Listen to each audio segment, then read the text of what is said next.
بسم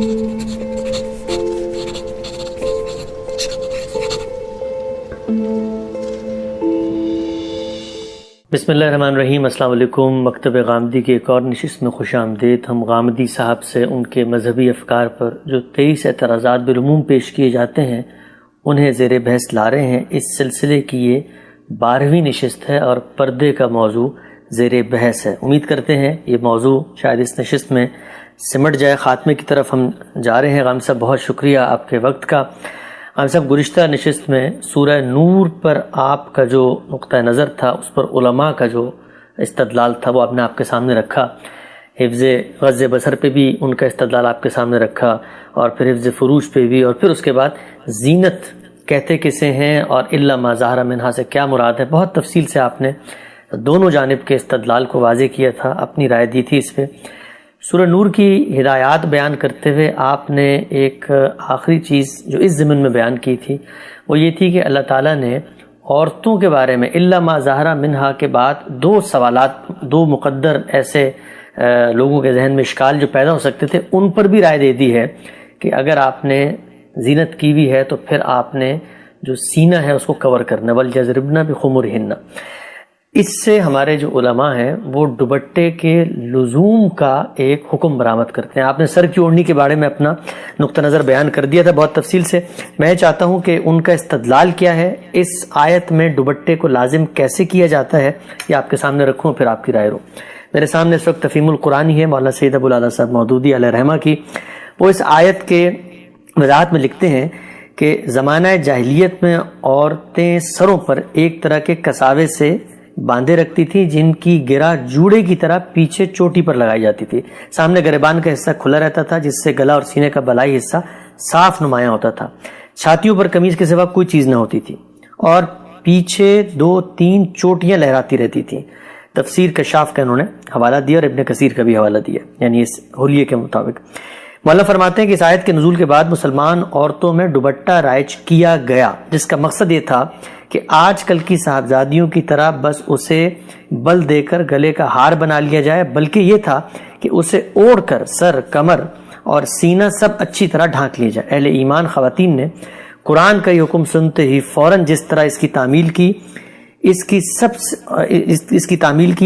تعریف کرتے ہوئے سیدہ عائشہ فرماتی ہیں کہ جب سورہ نور کی یہ آیت نازل ہوئی تو رسول اللہ صلی اللہ علیہ وسلم سے اسے سن کر لوگ اپنے گھروں کی طرف پلٹے اور جا کر انہوں نے اپنی بیویوں، بیٹیوں، بہنوں کو اس آیت کے بارے میں بتایا۔ انصار کی عورتوں میں سے کوئی ایسی نہ تھی جو یہ آیت سن کر اپنی جگہ بیٹھی رہ گئی ہو۔ ہر ایک اٹھی اور کسی نے اپنا کمر پٹا کھول کر، کسی نے چادر اٹھا کر فوراً اس کا دوپٹہ بنا لیا اور اوڑھ لیا۔ تو یہ مولانا مودودی نے اس آیت سے خمار یعنی دوپٹے کے لزوم کی ایک دلیل دی ہے، اور انہوں نے یہاں پر پہلے تو روایت پیش نہیں کی تھی، یہاں ایک روایت پیش کی۔ اس روایت کو میں ترجمہ کر دیتا ہوں۔ سیدہ عائشہ کی روایت ہے، وہ یہ کہتی ہیں جب یہ آیت نازل ہوئی وَلْيَضْرِبْنَ بِخُمُرِهِنَّ، تو اپنے دوپٹے اپنے سینوں پر ڈال کر رہا کرو۔ تو یہ سنتے ہی انصار کی عورتیں اپنے تہبند دونوں کناروں سے پھاڑ کر اس کی اوڑھنیاں بنا لیتی ہیں، اور یہ سندن صحیح روایت ہے۔ تو کیسے دیکھتے ہیں خمار کے لزوم کو جو اس آیت سے برآمد کیا جا رہا ہے؟ اس میں کیا چیز ہے جو قابل اعتراض ہے؟ بالکل صحیح بات ہے۔ یعنی جب اللہ تعالیٰ نے قرآن مجید میں یہ ارشاد فرمایا کہ سینے کے زیورات ڈھانپ کر رکھے جائیں گے، گریبان پر دوپٹہ لیا جائے گا، یہ بات قرآن مجید نے بیان کی ہے، اس پر ہم تفصیل سے گفتگو کر چکے ہیں۔ ارشاد فرمایا وَلْيَضْرِبْنَ بِخُمُرِهِنَّ عَلَىٰ جُوبِهِنَّ، یعنی جن زینتوں کو چھپانے کی ہدایت کی گئی ہے ان میں سینے کے زیورات شامل ہیں، لہٰذا تم اپنے دوپٹے ان پر آنچل کی طرح ڈال لو۔ اللہ تعالیٰ کی اس ہدایت پر عمل کرنا ہی تھا مسلمان خواتین، انہوں نے عمل کیا۔ جو پہلے اہتمام نہیں کرتی تھیں انہوں نے فوری طور پر اہتمام کا فیصلہ کیا۔ جہاں پہلے اہتمام موجود تھا ظاہر ہے کہ اسے جاری رکھا گیا ہوگا۔ اس سے پہلے اگر کوئی چیز ہو رہی تھی تو عام روایت یا رواج کے طور پر ہو رہی تھی، اب وہ اللہ کا حکم بن گئی، اللہ کی ہدایت بن گئی، تو اس کے لیے اسی طرح کا امتثال امر ہونا چاہیے تھا۔ یہ انصار کی عورتوں نے بھی کیا ہوگا، دوسری خواتین نے بھی کیا ہوگا، تو اس میں تعجب کی کیا بات ہے؟ اس میں نئی چیز کیا ہے جو بیان کی ایک ساری عورتیں نکل کھڑی ہوئی، تو اس کا مطلب سب نے اہتمام کیا نا، جنہوں نے زیور پہنا تھا نہیں پہنا تھا سب نے کیا، یعنی یہ اس کی کوئی باقاعدہ پہ خانہ شماری کی گئی ہے، یہ بلایا گیا ہے کنہوں نے زیورات پہنے تھے کنہوں نے نہیں پہنے، ایسی چیزیں علی سبیل التغلیب بیان ہوتی ہیں۔ یعنی جب بہت سی خواتین یہ اہتمام کرنے کے لیے نکل کھڑی ہوئیں، انہوں نے اپنے دوپٹے بنا لیے یا ان کے آنچل اپنے سینوں پر ڈال لیے یا اہتمام کے ساتھ دوپٹہ اوڑھنا شروع کر دیا تاکہ وہ سینے کے زیورات چھپا سکیں، تو اس میں ایسا ہی ہونا چاہیے۔ کون سی نئی بات ہے اس کے اندر؟ یعنی میں بھی اگر آج یہ حکم سنوں گا تو عمل کرنے کے لیے آگے بڑھوں گا نا ایک مسلمان کی حیثیت سے، تو وہاں بھی عورتیں بڑی ہوں گی۔ اس سے نئی بات کیا معلوم ہوتی ہے؟ سب کی سب خواتین نکل کھڑی ہوئیں، 2 نکل کھڑی ہوئیں، 10 نکل کھڑی ہوئیں، اس سے صورت واقعہ میں کیا فرق واقع ہوتا ہے؟ یعنی انہوں نے چھپایا، اللہ نے ایک حکم دیا، ظاہر ہے کہ جس کے ہاں یہ اہتمام نہیں تھا، اور بظاہر جس طرح کہ مولانا سید مولانا صاحب مودودی نے خود بتایا ہے، بظاہر زیادہ یہ اہتمام نہیں تھا وہاں پہ، یعنی خواتین اپنا سینہ کھلا رکھتی تھیں۔ اب جب اللہ تعالیٰ نے فرمایا کہ سینہ ڈھانپ کر رکھنا چاہیے، اس وقت جب تک تم نے زیورات پہنے، سینہ کھلا رکھتی سے مراد ایک کپڑا ہوتا تھا اس کو مزید نہیں ڈھانپتی، یعنی قمیص پہنا ہوا ہے جس طرح کہ عام طور پر پہنتی ہیں، لیکن یہ کہ زیورات نظر آ رہے ہوتے تھے۔ زیر بحث کیا ہے کہ اگر تم نے زینت کی ہوئی ہے، زیورات پہنے ہوئے ہیں، براؤ سنگار کیا ہوا ہے، تو سینے کو ڈھانپ کر رکھو، یعنی سینے کے زیورات چھپانے کے ہیں، یہ الا ما ظہر منہا میں شامل نہیں ہے۔ اس پر ہم بڑی تفصیل کے ساتھ گفتگو کر چکے ہیں۔ تو جب یہ بات واضح ہو گئی اور مسلمان خواتین پر واضح ہو گئی تو انہیں اللہ تعالیٰ کے اس ارشاد پر عمل کرنا تھا، یہ اسی کی تفصیل ہے، اس میں کیا نئی چیز ہے؟ اس میں ہم سب ایک استدلال یہ بھی پیش کیا جاتا ہے کہ جب قرآن نے ایک لفظ استعمال کیا خمار، کہ بھائی اپنے جو دوپٹے ہیں اوڑھنیاں ہیں ان کو سینوں پر بھی ڈال دو، زینت کی بھی ہو، تو اس سے استدلال کیا جاتا ہے کہ یہ بات تو آپ سے آپ واضح ہے نا کہ بھائی دوپٹے موجود تھے، سروں پہ اوڑھ رہی تھی عورتیں، تو اب مزید حکم یہ دیا گیا ہے کہ سینوں پر بھی گرا دو، یعنی سروں پر تو اوڑھنا ہی ہے، تبھی تو وہ موجود ہے، تبھی تو دوپٹے کا لفظ استعمال کیا گیا۔ اور آگے تو اتنی بات ہی کہی ہے جو آپ نے اس سے پہلے کہی ہے کہ دوپٹے موجود ہیں، یعنی جو چیز لباس کا حصہ ہے اسی کو بنیاد بنا کر حکم دیا جائے۔ دوپٹے سروں پہ اللہ تعالیٰ کا یہی طریقہ ہے، جہاں بھی تھے۔ سوال یہ ہے کہ اللہ نے ہدایت کیا فرمائی؟ جو ہدایت فرمائی وہ یہ تھی کہ وہ سینے کے زیورات کو چھپا کر رکھیں۔ تو اللہ تعالیٰ کے منہ میں ہم اپنی بات تو نہیں ڈال سکتے نا۔ جب کوئی ہدایت کی جائے گی تو ایسے ہی کی جائے گی۔ آپ اگر قمیص پہنتے ہیں اور آپ سے کہا جائے گا کہ یہ پھل ذرا آپ اپنی جھولی میں ڈال کے لے آئیے، تو آپ کہیں گے اس میں جھولی کا ہونا تو اب ایک حکم کا لازمی حصہ بن گیا، یعنی اس کا اس سے کوئی تعلق نہیں ہے۔ سر کی اوڑھنی کے بارے میں کیا ہونا چاہیے اس پر ہم اس سے پہلے گفتگو کر چکے، میں اپنا نقطہ نظر آپ کو پڑھ کر سنا چکا، میری کتاب مقامات میں وہ مضمون موجود ہے، ہر آدمی اس کو دیکھ سکتا ہے۔ لیکن یہ کہ اس طرح کی استدلالات کرنے کی ضرورت کیوں پیش آتی ہے؟ اللہ کی کتاب بالکل واضح ہے، اس کے احکام بالکل واضح ہے۔ آپ ذرا ایک نگاہ تدبر کے ساتھ ڈال کر دیکھیے کہ جو گفتگو ہم نے اس سے پیچھے کی ہے، نہ سورہ احزاب میں کوئی ایسی بات ہے کہ جس میں کوئی ابہام رہ گیا ہو، نہ سورہ نور میں کوئی ایسی بات ہے۔ بالکل واضح طور پر معلوم ہو گیا کہ اللہ تعالیٰ مردوں سے کیا چاہتے ہیں، خواتین سے کیا چاہتے ہیں، اور جیسے کہ میں نے ابتدا میں عرض کیا تھا کہ مرد و زن کے اختلاط کے ملنے جلنے کے آداب بتائے ہیں، اور یہ آداب ایسے فطری ہیں کہ ان کے ساتھ تہذیب، شائستگی، یہ تو ایک مسلمان معاشرت پہ نمایاں ہوتی ہے، لیکن یہ کہ لوگوں کی آزادی پر کوئی قدغن نہیں لگتی، ان کے کام کرنے میں کوئی رکاوٹ پیش نہیں آتی، ان کو کسی بیجا قسم کی تکلیف میں مبتلا نہیں کیا جاتا، تہذیب اور شائستگی سکھائی جاتی ہے، اور اس کے تمام پہلو واضح ہو گئے، یعنی یہ کہ غض بصر سے کیسے کام لینا ہے، حفظ فروج کے لازمی نتائج کیا ہیں، اور اسی طرح زینتوں کے معاملے میں اللہ تعالیٰ کیا ہدایت فرما رہے ہیں، ان کو سامنے رکھیے۔ ان روایتوں میں کوئی چیز اس سے مختلف نہیں ہے، کوئی چیز اس کے خلاف نہیں ہے۔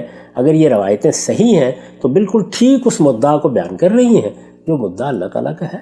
اچھا، مولانا نے ایک اور بات بھی یہاں پر لکھی جی کہ مسجد نبوی میں ایسا نہیں تھا کہ کوئی خاتون آ جائے اور اس کے سر پر، یعنی جو صورتحال مسجد نبوی کی نظر آتی ہے، تو مسجد کے اندر ایک غیر معمولی اہتمام، زینت ہو یا زینت نہ ہو، وہاں دوپٹہ اوڑھنے کا اس کا مقصد یا اس کا مطلوب مذہب میں کچھ اور ہے زینت کے علاوہ؟ اس پہ کیا کہنا چاہتے ہیں؟ مسجد نبوی کے بارے میں یہ ساری معلومات کہاں سے حاصل ہوئی ہیں؟ جو مسلمان خواتین کے عام لباس تھے وہاں انہی کو پہن کر وہ آتی تھیں، اور یہ ہمیں معلوم ہے کہ خواتین کو رسالت مآب صلی اللہ علیہ وسلم نے یہ ہدایت کی تھی کہ جب وہ نماز میں اللہ کی بارگاہ میں جائیں تو اپنے سر کی اوڑھنی بھی اپنے اوپر رکھیں۔ جی، مولانا لکھتے ہیں کہ دوسرے روز صبح کی نماز کے وقت جتنی عورتیں مسجد نبوی میں حاضر ہوئیں اس آیت کے نازل ہونے کے بعد سب دوپٹے اوڑھے ہوئے تھیں، یعنی یہاں پر صبح ظاہری بات ہے نماز کے وقت کوئی آئے گا تو اس وقت تو زیور نہیں پہنے گا، لیکن دوپٹے سب نے پہنے ہوئے تھے۔ دیکھیے اس طرح کے جو چھوٹے چھوٹے زیورات ہوتے ہیں نا، جو عام طور پر گلے میں ہوتے ہیں، وہ خواتین پہنتی ہیں۔ عربوں کے ہاں تو اس کا بہت رواج تھا۔ اس طرح کی جو اجمالی باتیں ہیں ان سے آپ کیا تصویر بنانا چاہتے ہیں؟ وہ تصویر قرآن مجید نے پوری بنا دی ہے، یعنی بتا دیا ہے کہ کیا ہوا ہے کیا نہیں ہوا، پیش نظر کیا ہے۔ یعنی اب ان روایتوں کی بنیاد پر قرآن مجید کے حکم میں کوئی اضافہ کرنا ہے، اس کو تبدیل کرنا ہے، اس میں ترمیم کر دینی ہے۔ جو اللہ تعالیٰ نے احکام قرآن مجید میں دیے ہیں انہی کو سامنے رکھ کر ہم دیکھیں گے کہ ان پر عمل کرنے کے لیے خواتین نے یہ اہتمام کیا۔ کیا بیان فرما رہے ہو؟ یہ آیات اتری تو انہوں نے عمل کیا یا کوئی خصوصی احکام دیے گئے تھے؟ جب یہ آیات اتری تو پھر آیات کو پہلے سمجھا جائے گا۔ جی جی، اس میں کیا ہدایت کی گئی ہے، کیا رہنمائی دی گئی ہے۔ جو ہدایت کی گئی ہے، جو رہنمائی، آپ یہ ترتیب الٹ رہے ہیں، اور یہ ہمارے پورے مذہبی علم کے ساتھ حادثہ ہوا ہے۔ یعنی قرآن مجید پر عمل کرنے کے لیے بتایا جا رہا ہے کہ انصار کی خواتین نکلی، قرآن مجید کیا کہہ رہا ہے اس کو ہم نے پوری طرح واضح طور پہ سمجھ لیا، تو اسی پر عمل کرنے کے لیے نکلی ہوں گی۔ بیان کرنے والے دو خواتین نے اگر کوئی معاملہ کیا ہے تو اسی طرح بیان کر دیں گے۔ جو آدمی تاریخی روایات سے واقف ہے کیا وہ نہیں جانتا کہ کس طرح سے دو تین چیزیں صادر ہوئیں، لیکن ایسے لگتا ہے کہ جیسے ساری دنیا میں یہی معاملہ ہو رہا ہے۔ راوی حضرات یہ بیان کرتے رہتے ہیں۔ تو صحیح اصول یہ ہے کہ اللہ کی کتاب قرآن مجید جب کسی چیز کو بیان کر دے تو آپ یہ دیکھیے کہ اس میں پہلے کیا فریم فراہم کیا گیا ہے، وہ کیا فور کارنرز ہیں جو متعین کر دیے گئے ہیں، بس ان کے اندر رہ کر تمام روایات کو دیکھا جائے گا۔ میرے نزدیک اس میں کوئی نئی بات نہیں۔ ٹھیک ہم صاحب آگے بڑھتے ہیں۔ ہم صاحب ہم نے جتنے بھی آپ نے سورہ نور کے احکام بیان کیے تھے اس میں یہ کہیں پر اللہ کی طرف سے زیر بحث نہیں آیا تھا کہ کہاں پر خواتین نے کن سے نہیں ملنا، یعنی کوئی انڈیویجول شخصیات زیر بحث نہیں آئی تھی۔ ہمارے علماء مختلف روایتوں سے یہ استدلال کرتے ہیں کہ رسول اللہ صلی اللہ علیہ وسلم نے مختلف لوگوں سے خلوت کے اندر ملنے سے منع فرما دیا۔ قرآن میں اصلاً وہ چیزیں زیر بحث نہیں ہیں۔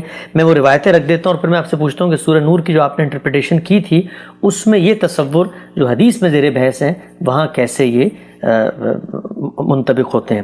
یہ روایت ہے عقبہ بن عامر رضی اللہ تعالیٰ سے، وہ کہتے ہیں کہ رسول اللہ صلی اللہ علیہ وسلم نے فرمایا عورتوں کے پاس جانے سے بچو۔ ایک انصاری شخص کہنے لگا اے اللہ کے رسول صلی اللہ علیہ وسلم آپ ذرا خاوند کے عزیز و اقارب کے بارے میں تو بتا دیں۔ تو نبی صلی اللہ علیہ وسلم نے فرمایا خاوند کے عزیز و اقارب تو موت ہے۔ صحیح مسلم رقم 4934۔ اسی طرح سے رسول اللہ صلی اللہ علیہ وسلم کا ایک اور فرمان ہے کوئی بھی عورت کسی مرد سے محرم کی موجودگی کے بغیر خلوت نہ کرے۔ اور ایک اور روایت میں پڑھ دیتا ہوں، وہ یہ کہ دیور تو موت ہے۔ تو اس سلسلے کی بہت ساری روایتیں ہیں۔ یہ روایتیں سورہ نور کی جو آپ نے انٹرپریٹیشن بیان کی ان میں کہاں فٹ ہوتی ہیں؟ بالکل اسی جگہ جہاں آپ نے حفظ فروج پر بحث کی، یعنی اللہ تعالیٰ نے بدکاری کو ممنوع قرار دیا۔ اس کے لیے جو اللہ تعالیٰ کی طرف سے ہدایت کی گئی وہ ہدایت یہ تھی کہ شرمگاہوں کی حفاظت کی جائے۔ میل ملاقات کے عمومی مواقع پر ہم نے اس کی پوری تفصیل بیان کی۔ اس کا ایک لازمی نتیجہ یہ ہے کہ ہر شخص کو یہ تلقین کی جائے کہ خواتین کے ساتھ الگ سے خلوت میں بیٹھنے سے اجتناب کیا جائے۔ یہ سد ذریعہ کی ہدایات ہے، ہر آدمی کرے گا۔ یعنی اللہ تعالیٰ جب کسی چیز سے روک دیتے ہیں تو اس کے بعد آپ میں اس کی نصیحت کر سکتے ہیں کہ دیکھیے اللہ نے اس سے روکا ہے، اگر آپ اس راستے پر جائیں گے تو اس کا لازمی نتیجہ یہ نکلے گا کہ آپ کسی حرام کام کا ارتکاب کر بیٹھیں گے۔ اس کو اصول کے طور پر سمجھ لیجئے۔ یعنی جن چیزوں سے اللہ تعالیٰ نے روکا ہوتا ہے انہی سے متعلق سد ذریعہ کی ہدایات کیے جاتی ہیں۔ سد ذریعہ کیا ہے؟ یعنی آپ کوئی ایسا کام کرتے ہیں جس سے اس طرف راستہ جاتا ہو تو آپ کو تنبیہ کی جاتی ہے، توجہ دلائی جاتی ہے۔ عورتیں محرم کے بغیر سفر نہیں کریں گی، ظاہر اسی پہلو کو ملحوظ رکھ کے کیا۔ یعنی اگر وہ جائیں گی، راستوں میں قیام کریں گی، قافلے پڑاؤ ڈالیں گے، رات کو لوگ سوئیں گے تو ہو سکتا ہے کسی پر کوئی تہمت لگ جائے، ہو سکتا ہے کسی خرابی کا اس میں اندیشہ ہو۔ ان چیزوں کو سامنے رکھ کے بزرگ نصیحت کیا کرتے ہیں۔ رسالت میں آپ صلی اللہ علیہ وسلم نے یہ نصیحتیں کی۔ ان میں پردہ تو زیر بحث نہیں ہے، خلوت میں بیٹھنا زیر بحث ہے۔ تو ظاہر ہے کہ یہ خلوت میں بیٹھنے سے کیوں روکا جا رہا ہے؟ تاکہ بدکاری کا، زنا کا راستہ نہ کھلے اور خلوت میں بیٹھے ہوئے کسی خاتون کو دیکھ کر اس پر کوئی تہمت لگانے کی جسارت نہ کرے۔ تو اس میں جب آپ ایک خاندانی ماحول میں رہتے ہیں، آپ کی شادی ہوئی ہے، بیاہ ہوا ہے، ایک خاتون کی حیثیت سے آپ اپنے سسرال میں ہیں، تو وہاں سسرال کے رشتہ دار زیر بحث آئیں گے نا. جی. آپ کے خسر ہیں، آپ کے دیور ہیں، آپ کے جیٹھ ہیں، یہ وہ رشتے ہوتے ہیں کہ جن کے ساتھ بسا اوقات ایک حویلی میں، ایک گھر میں، ایک مکان میں رہنا ہوتا ہے. اس میں حضور نے کہا کہ خلوت سے اجتناب کیا جائے. تو سد ذریعہ کی جتنی ہدایات ہوتی ہیں یہ اصل میں حکم کے اندر مضمر ہوتی ہیں. جب یہ کہا جائے گا کہ جوا نہیں کھیلنا، تو کوئی آدمی اگر جوئے بازوں کے ساتھ بیٹھے گا جا کے، تو ہر شریف آدمی اس کو ہدایت کرے گا کہ اپنے آپ کو بچاؤ. اس کے نتیجے میں وہ برائی تمہارے اندر بھی سرایت کر جائے گی. ٹھیک ٹھیک ٹھیک. اس میں کیا چیز ہے کہ جو نئی ہو گئی؟ میں بھی یہی کہوں گا، آپ بھی یہی کہیں گے، ہر ایک کو یہی ہدایت کی جائے گی. مرد اور عورت کے درمیان اللہ تعالیٰ نے جو کشش رکھی ہے، اس میں اس کا پورا امکان ہوتا ہے کہ شیطان حملہ آور ہو جائے. تو آدمی کو خود بھی اپنی حفاظت کرنی چاہیے اور ایسے اقدامات سے بھی اجتناب کرنا چاہیے جس کے نتیجے میں یا تو وہ کسی برائی میں پڑے گا، یا برائی میں نہیں پڑا تو کسی تہمت میں مبتلا ہو جائے گا. کیا ہوا تھا اس وقت؟ یعنی سیدہ عائشہ اکیلی ہی رہ گئی تھی نا، قافلے میں تو پہلے بھی سفر کر رہی تھی. جی جی جی. یعنی ایسا تو نہیں ہے کہ وہ گھر میں بیٹھی ہوئی تھی، نہیں، قافلے میں سفر کر رہی تھی نا، کیونکہ قافلے میں 10 لوگ تھے، خود رسالت میں آپ صلی اللہ علیہ وسلم موجود تھے، وہاں تو کسی تہمت کا سوال نہیں تھا. وہ پیچھے رہ گئیں. اب ایک شخص جو قافلے کے معاملات دیکھنے کے لیے پیچھے رکھا گیا تھا، وہ جب سفر کرتے ہوئے وہاں پہنچا تو کیا ہوا اس موقع کے اوپر؟ خلوت ہو گئی نا. جی جی جی. یعنی اکیلے میں ملاقات کو لوگوں نے دیکھ لیا یا جان لیا، تو اس کے بعد تہمت لگانا بہت آسان ہو گیا. تو یہ سد ذریعہ کی ہدایات ہوتی ہیں، اس میں کوئی قرآن مجید کے حکم کی خلاف ورزی نہیں ہوئی. یہ آپ بھی یہی کریں گے، میں بھی یہی کروں گا. سد ذریعہ کی چیزیں ہر حکم میں مضمر ہوتی ہیں. چند چیزیں سمجھ لیجیے جی، اور وہ بڑی اصولی باتیں ہیں. جب بھی کوئی قانون بنایا جائے، کوئی ہدایت کی جائے، تو اس کے اندر جو عقلی مستثنیات ہوتے ہیں وہ پہلے دن سے موجود ہوتے ہیں. ان کو بیان کرنے کا ہرگز یہ مقصد نہیں ہوتا کہ آپ حکم میں کوئی نئی چیز داخل کر رہے ہیں. میں نے اس کی کئی بار مثال دی ہے کہ میں ایک استاد کی حیثیت سے اپنے طلبہ سے یہ کہتا ہوں کہ کل سب لوگ حاضر ہوں گے، 8 بجے آئیں گے، اور جو نہیں آئے گا اسے 20 روپے جرمانہ کیا جائے گا.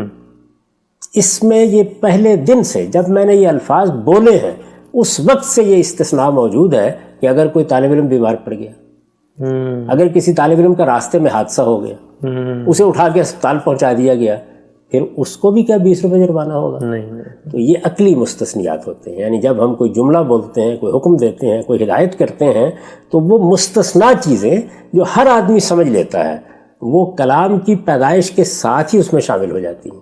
اسی طرح سے جب کسی چیز سے بچنے کے لیے کہا جائے تو سد ذریعہ آپ اس سے متعلق ہو جاتا ہے. جب آپ کو یہ کہا گیا ہے کہ آپ لوگوں کی جان کے لیے خطرہ نہ بنے، اس کے لیے آپ دیکھیے کہ ٹریفک کے قوانین بنائے گئے. یہ شریعت میں لکھے ہوئے تھے؟ قرآن مجید میں تھے؟ تورات و انجیل میں تھے؟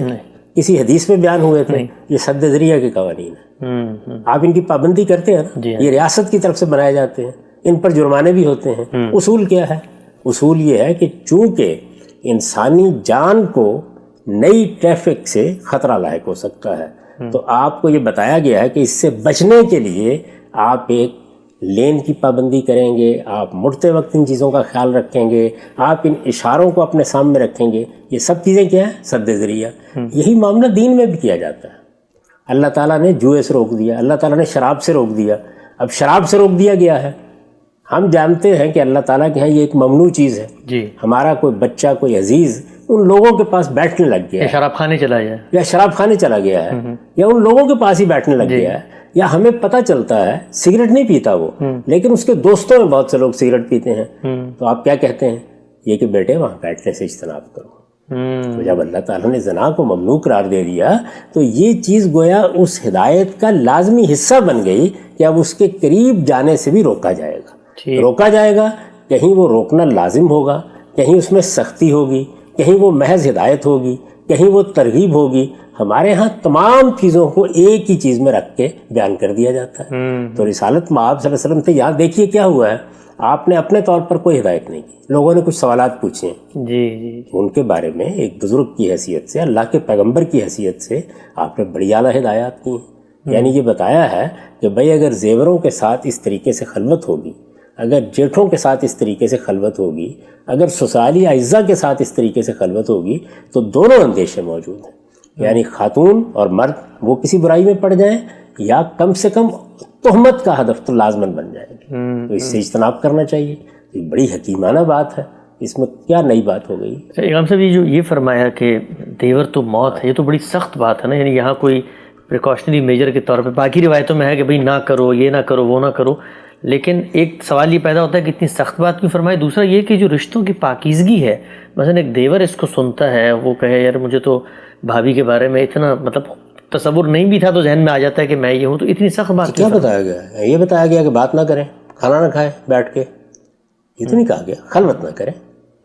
تمام غیر محرم اعزاء، تمام اجنبیوں کے معاملے میں یہی ہدایت کرنی چاہیے۔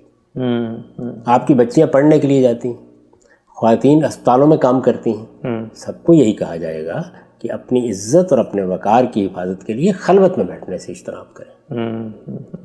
یہ ہدایت تو آج بھی کی جائے گی، یعنی وہاں دیور کے لیے کی گئی ہے اس لیے کہ خاندانی معاشرت ہے۔ جی آج شاید کھیتوں میں کام کرنے والوں کو یہ ہدایت کی جائے، شاید اسپتالوں میں کام کرنے والوں کو یہ ہدایت کی جائے، رات کے وقت کی بعض اوقات ڈیوٹیز ہوتی ہیں، رہنا پڑتا ہے، تو اس میں توجہ یہی دلائی جائے گی کہ اگر آپ خلوت کو روا رکھیں گے تو یہ تو موت ہے، یعنی اس کا شدید اندیشہ ہے کہ یا کسی برائی میں پڑ جائیں گے اور یا برائی کی تہمت لے کے واپس آ جائیں گے۔ ٹھیک، ہم سب لوگوں نے اس کا یہ بھی اہتمام آج کل کیا ہوا ہے، اور جس سے حکم کی منشا پر عمل ہو سکتا ہے۔ مثلا آپ خلوت میں بیٹھے ہوئے ہیں تو یا تو کوئی کیمرہ لگا دیا ہے جو لوگ مانیٹر کر رہے ہیں، یا کسی ایسے مقام پر ہیں اگرچہ خلوت ہے لیکن لوگ چاہیں تو آپ کو دیکھ بھی سکتے ہیں، تو وہ اندیشہ نہیں ہے کہ کوئی تعدی یا کوئی غلط کام ہو، تب بھی حکم کی منشا پہ عمل ہو جائے۔ ظاہر ہے اصل مقصود یہی ہے نا، یعنی پیش نظر مقصد کیا ہے؟ یہ ہے کہ آپ کو یہ احساس رہے کہ آپ تنہا نہیں ہیں۔ یہ احساس کیا کرے گا؟ یہ دوسروں کی تہمت سے آپ کو بچائے گا۔ آپ کے اندر اگر کوئی برا میلان پیدا ہوتا ہے تو اس میں ایک رکاوٹ بن جائے گا۔ انسان بڑا کمزور واقع ہوا ہے، اس کا معاملہ یہ نہیں ہے کہ وہ اپنے آپ کو کسی خطرے میں ڈال دے اور اس کے بعد یہ کہ اب میں بچ کے دکھاؤں گا، نہیں، ہمیں یہ تعلیم دی گئی ہے کہ ہمیں عاجز بندوں کی طرح رہنا چاہیے اور اپنے آپ کو خواہ مخواہ خطرات میں نہیں ڈالنا چاہیے۔ اور پھر عرض کر دوں کہ ایسی تمام چیزیں، خواہ وہ مستثنیات کی نوعیت کی ہوں، خواہ وہ سد ذریعہ کی نوعیت کی ہوں، یہ کیا حکم کا منشا بتاتی ہیں؟ یہ بتاتی ہیں کہ تم نے اس اصل چیز سے بچنا ہے۔ تو اصل چیز میں پڑنے سے آدمی کو بچنے کی کوشش کرنی چاہیے، اور یہ ہدایات اپنی نوعیت کے لحاظ سے کیا ہوں گی؟ کہیں یہ محض ترغیب ہوگی، کہیں محض نصیحت ہوگی، کہیں محض ہدایت ہوگی، اور کہیں ایسی چیز بھی ہوگی کہ اگر یہ طریقہ اختیار کرو گے تو اس میں تو اپنے لیے ہلاکت کا سامان کرو گے۔ صحیح۔ یہ تو آپ بھی بولتے ہیں موت کا مطلب کیا ہے؟ یہ تو ہلاکت ہے، اس میں اپنے آپ کو بڑی مشکل میں ڈال لو گے، یعنی روحانی بڑا ہلاک ہو جائے گا۔ تو یہ بات بالکل واضح بات ہے۔ ٹھیک، اچھا ہم صرف ایک مختصر سا ایک اصولی سوال ذہن میں یہاں پر آ رہا تھا، وہ یہ کہ جیسا میں نے آپ کے سامنے استدلال رکھا تھا کہ علماء اگر یہ کہیں کہ چہرے کو دیکھ کر عورتوں کے میک اپ اور ان چیزوں کو دیکھ کے فتنہ پھیلتا ہے، مرد دیکھتے ہیں میلان ہوتا ہے، تو ہم فتنے کے سد باب کے لیے یہ کہتے ہیں کہ چہروں کو ڈھانپ لیجیے، تو آپ نے فرمایا تھا کہ یہ احکام تو آلریڈی سد ذریعہ کے ہیں، پریکاشنری میجر ہے، تو شریعت سازی ہو جائے گی۔ تو اب اللہ نے جب یہ پابندیاں نہیں لگائی تھیں اور آلریڈی سورہ نور کے احکام سد ذریعہ کہتے ہیں، تو پھر رسول اللہ صلی اللہ علیہ وسلم نے جو ایک نئی بات کی، تو پھر یہ اضافہ نہیں ہوا؟ نہیں، رسول اللہ صلی اللہ علیہ وسلم نے ان احکام سے متعلق کوئی بات نہیں کی، نہیں، یعنی یہ ایک دوسرا موضوع ہے۔ وہاں خلوت میں بیٹھنا زیر بحث ہی نہیں ہے، وہاں اصل میں میل جول کے آداب بتائے جا رہے ہیں۔ ٹھیک، اس طرح کی چیزوں کو موضوع بنانے کی ضرورت ہی نہیں تھی، یہ تو اصل میں ہر عاقل آدمی سمجھتا ہے۔ جب اللہ تعالیٰ کہیں گے کہ بدکاری نہیں ہونی چاہیے، یا بدکاری ایک بڑا جرم ہے، یا اس کی یہ سزا ہے، یا قیامت میں اس کا یہ نتیجہ نکلے گا، تو اس کے لازمی نتیجے کے طور پر آپ بہت سی سد ذریعہ کی چیزوں کو خود بھی اپنے اوپر لاگو کر لیں گے۔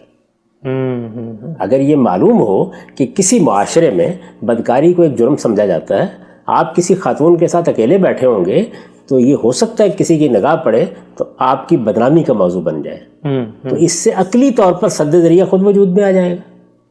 ایسی بات حضور بھی کہیں گے، ایسی بات علماء بھی کہیں، کس نے روکا ہے ان کو؟ ٹھیک، لیکن وہ یہی بتا کر کہیں گے کہ اصل حکم تو یہ تھا، اور یہ اس میں سے ایک ایسی بات کو اسی جگہ رکھنا چاہیے۔ اسی لیے میں نے اس سے پہلے یہ بیان کیا کہ یہ لازم نہیں ہو جاتا کہ اس کے بعد اب حرام کے الفاظ ہی بولیں، ممنوع کے الفاظ ہی بولیں۔ یہ الفاظ بعض اوقات صرف کسی چیز کی شناخت پہ توجہ دلانے کے لیے کہے جاتے ہیں۔ بھائی بچنے کی کوشش کرو، دیکھو سگریٹ پینے والوں کے پاس بھی نہ بیٹھا کرو، اب یہ جو سگریٹ پینے والوں کے پاس بھی نہ بیٹھا کرو، کیا اس کا حکم اور سگریٹ نہ پیو، شراب پینے والوں کے پاس بھی نہ بیٹھا کرو اور شراب نہ پیو، آپ اس کو یکساں کر دیں گے؟ اچھا فرض کر لیجئے کہ کوئی آدمی شراب پینے والوں کے پاس بیٹھا ہے جا کے، تو کیا اگر شراب پر آپ نے کوئی قانون بنایا ہوا ہے سزا دینے کا تو اس کو بھی دے دیں گے؟ سد ذریعہ کی چیزیں دنیا کے قانون کے لحاظ سے بھی ہدایت اور نصیحت کے باب کی چیزیں ہوتی ہیں، اور یہ آخرت کے پہلو سے بھی ہدایت اور نصیحت کے باب کی چیزیں ہوتی ہیں۔ اس کو دیکھیے خود رسول اللہ صلی اللہ علیہ وسلم نے کس خوبی کے ساتھ واضح کی ہے۔ آپ نے فرمایا کہ دیکھو نگاہیں بھی بدکاری کرتی ہیں، ہاتھ بھی بدکاری کرتے ہیں، لیکن پھر آخر میں شرمگاہ تصدیق یا تکذیب کرتی ہے۔ تو اگر تو معاملہ وہاں پہنچ گیا تو پھر ادھر بھی ماخوذ ہو جاؤ گے جو کچھ پیچھے کر چکے ہو، اور اگر وہاں بچ گئے تو اللہ اس سے بھی درگزر کرے گا۔ یہ بات جو حضور نے فرمائی اس عمومی اصول پر فرمائی جو قرآن میں بیان ہوا ہے کہ وہ لوگ تھے الذین یجتنبون کبائر الاسم والفواحش، جو اپنے آپ کو بڑے بڑے گناہ اور فواحش سے بچا لیں گے، اللہ تعالیٰ کیا کرے گا؟ ان کی چھوٹی چھوٹی غلطیوں کو معاف کر دے گا، بلکہ وہ ان سے جھاڑ دے گا، وہ سامنے نہیں آئیں گی۔ تو یہ چھوٹی چھوٹی غلطیاں ہیں جن کی طرف توجہ دلائی گئی ہے، اور توجہ دلانے کا یہ عمل اللہ کا پیغمبر بھی کرتا ہے، یہ فقہاء و علماء بھی کرتے ہیں، یہ خاندان کے بزرگ بھی کرتے ہیں۔ ایک بات ذہن میں رکھیے کہ جب اللہ تعالیٰ نے احکام کی ایک پوری فہرست بیان کر دی ہے تو یہ اسی دائرے کے اندر چیزیں ہوں گی۔ سمجھے، بدکاری سے روکنے کے لیے میل جول کے آداب اللہ تعالیٰ نے بتا دیے، وہ چیزیں جو عقلی طور پر ہر آدمی کو بدکاری سے بچنے کے لیے کرنی چاہیے وہ بیان کرنے کی ضرورت ہی نہیں۔ مثلا وہ آدمی خود بھی خیال رکھے گا، کوئی توجہ بھی دلا دے گا۔ ٹھیک، آج کل لوگ ایک سوال پوچھتے ہیں جو کہ اس سے متعلق ہے، تو آپ کی اطلاع کی رائے بھی میں اس پہ لے لیتا ہوں۔ لوگ عام طور پہ پوچھتے ہیں کہ بھائی آج کل لوگ ٹورزم کرنے جاتے ہیں تو مساج سینٹر کھلے ہوئے ہیں، اور وہ ظاہری بات ہے کیبن ہوتا ہے، خلوت ہوتی ہے، اور خاتون آپ کے جسم پہ مساج کر، تو اس ہدایت کی روشنی میں آپ کی اطلاع کی رائے کیا ہوگی اس کے بارے میں؟ نہیں، ہر بات ہے کہ اس طرح کی چیزیں کیسے گوارا کی جا سکتی ہیں، یعنی ایک مسلمان کیسے گوارا کر سکتا ہے اس طرح کی چیزوں کو؟ عورتوں اور مردوں کا اس طرح کا اختلاط جس میں وہ جسم کو چھو رہی ہیں یا وہ آپ کے جسم کے اوپر مساج کر رہی ہیں، یہ تو کوئی سوال ہی نہیں اس بات کا۔ ٹھیک ٹھیک، یعنی ان کے بارے میں تو سوال پیدا نہیں ہونا چاہیے۔ اللہ تعالیٰ نے جو ہمیں ہدایات دی ہیں بدکاری کے بارے میں یا خواتین اور مردوں کے درمیان معاملات کو جس جگہ پہ روک دیا ہے، وہ تو یہ فرمایا ہے کہ لا تقربوا الزنا، ان چیزوں کے بھی قریب نہ جاؤ جو زنا کی طرف لے جانے والی ہیں، اس کے تو بالکل قریب نہیں جانا چاہیے۔ ٹھیک، اچھا ہم سب آگے بڑھتے ہیں۔ اب یہ جو بات میں نے کہی ہے تو اس کا کیا مطلب ہے کہ مساج کے بارے میں ہدایات کسی حدیث میں بیان ہوئی ہیں؟ یہ اسی اصول کو سامنے رکھ کر میں نے عرض کیا ہے کہ ہر عاقل آدمی یہی کہے گا کہ ایسا کرنا نہیں چاہیے۔ اور اس میں استثناءات آپ پیدا ہوں گے کہ وہ بوڑھی عورت فزیو تھراپی کرانا چاہتی ہے تو وہ حالات کی رعایت سے وہ نوعیت بالکل مختلف ہوگی۔ یعنی مساج میں فزیو تھراپی کی بعض صورتوں میں کچھ چیزیں بالکل علاج کی نوعیت کی ہوتی ہیں، قاعدے ضابطے سے ہوتی ہیں، ان چیزوں کے بارے میں وہ استثناء اسی طرح موجود ہوگا۔ تو ایسے تمام امور کو انسان خود بھی سمجھتا ہے، یعنی وہ کیا چیزیں ہیں کہ جو مجھے بدکاری کی طرف لے جائیں گی، وہ کیا چیزیں ہیں کہ جو فی الواقع علاج کی نوعیت کی ہیں۔ ایک ڈاکٹر ہے وہ آپ کا معائنہ بھی کرتا ہے، آپ کو دیکھتا بھی ہے، بعض موقعوں کے اوپر تصویریں تک لی جاتی ہیں جدید علاج میں، سرجری کے مواقع آتے ہیں، کسی کو اعتراض نہیں ہوتا اس کے۔ تو معاملے کی نوعیت میں فرق ہے نا، اور یہ فرق آپ کریں گے، اس کے لیے کسی فقیہ کو باہر بیٹھ کے فیصلہ نہیں کرنا چاہیے۔ یعنی میں اپنے لیے کروں گا، آپ اپنے لیے کریں گے۔ اصل چیز یہ ہے کہ آپ بدکاری سے بچیں بلکہ اس کے قریب بھی نہیں جائیں، اس لیے کہ یہ بڑا گناہ ہے۔ ہم نے بات کی ابتدا یہاں سے کی تھی کہ 3 بڑے گناہ ہیں، ان پر کسی نے گفتگو کرنی ہے تو الگ سے کر لے۔ یعنی شرک، اسی وجہ سے دیکھیے نا کہ شرک کا شائبہ بھی نہیں ہونا چاہیے۔ آپ کو ادنا درجے میں بھی اگر کوئی توجہ دلائے کہ اس میں تو شرک ہے تو بحث کرنے کی کیا ضرورت ہے؟ بے لذت گناہ ہے نا، کیوں کر رہے ہیں؟ بالکل ہٹ جائیے اس بات سے۔ یہی معاملہ قتل کا ہے، یعنی آپ اپنے آپ کو ایسے اشتعال میں آنے سے بچائیں کہ آپ کے اندر یہ جذبہ پیدا ہو کہ میں اس آدمی کو ماروں یا اس کو پیٹ ڈالوں یا پھر یہ کہ اس کی جان ہی لے لوں یا اس کے کسی عضو کو نقصان پہنچاؤں۔ تو یہ بتایا گیا کہ یہ بہت بڑا جرم ہے۔ ایسا ہی معاملہ زنا کا ہے۔ تو جب اللہ تعالیٰ نے یہ بات واضح کر دی تو اب ہم اس کو بنیاد بنا کر اپنے آپ کو بچائیں گے، اور دونوں چیزوں سے بچائیں گے۔ اس سے پیچھے میں نے یہ عرض کیا تھا کہ سورہ نور میں 2 چیزیں زیر بحث آئی ہیں، یعنی ہمیں اپنے آپ کو تہمت سے بچانا ہے، ہمیں اس بدکاری سے بچانا ہے۔ وہ بنیادی بات ہے۔